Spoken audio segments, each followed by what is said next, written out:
This is What You Readin' with Gayle King. I have to start with this, Love You Forever. It's my favorite book to read to children. I discovered it when my favorite daughter Kirby was born. Love You Forever by Robert Munsch. And it's a sweet story. This is what I like because you can sing also while you're reading it. This is the main chorus. I'll love you forever, I'll like you for always, as long as I'm living, my baby you'll be. And it tells the story of a little boy growing up with his mother, and the book ends in a way that's going to make you cry. I'm not going to tell you the ending. Love, love, love this book. Highly, highly, highly recommended for anybody that has a baby in the house. I can't tell you how much this book means to me. I don't know if it was my favorite book to read in high school, but one that stood out to me was The Scarlet Letter. A stands for adultery. And at the time I had no idea what adultery is. Now I do. And that book made a big impression on me. I thought, whatever it is, I don't ever want to be an adulteress. That book made a big impression for me. A book that you can't wait to read. I've been reading a lot about this in the paper. It's called The Vanishing Half by Britt Bennett. And everything I've read about it is intriguing to me about two sisters. So, I've taken it, this is funny, I've taken it with me on 2 vacations and still haven't had a chance to read it because I'm so busy tanning by the pool. But I'm thinking, this vacation, I'm taking it and I'm going to read her book. I'm excited about that.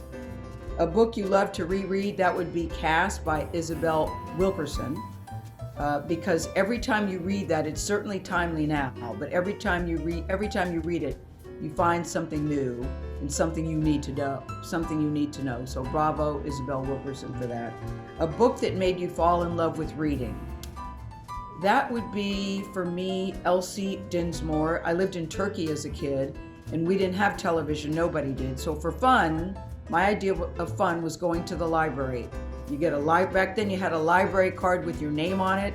It made me feel so grown up at 6, 7, 8 to have a card with my name on it. Kind of reminded me of having a credit card. And one of the first books I checked out was Elsie Dinsmore. That was a book that made me fall in love with reading. And then you go from that to anything Nancy Drew. I was a big Nancy Drew girl when I was growing up. I loved all things Nancy Drew and read every single one of those books.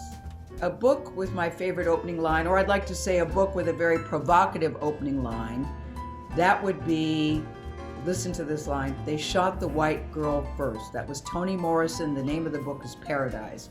I had no idea what the book was about, but I love all things Toni Morrison. I heard it was a good book. And sometimes I like to read books not knowing what they're about because I don't want to have any preconceived notions. But I read that line and I thought, where are we going on this ride? I want to go. So that would be favorite opening line. A line from a book that sticks with you, I offer Matthew McConaughey's Green Lights. I've read this a couple of times because I've done stuff with him, but I like this. Stepping in is inevitable, so let's either see it as good luck or figure out how to do it less often. We can all learn from that. Thank you, Matthew McConaughey. I'm Gayle King, and this has been What You Readin'.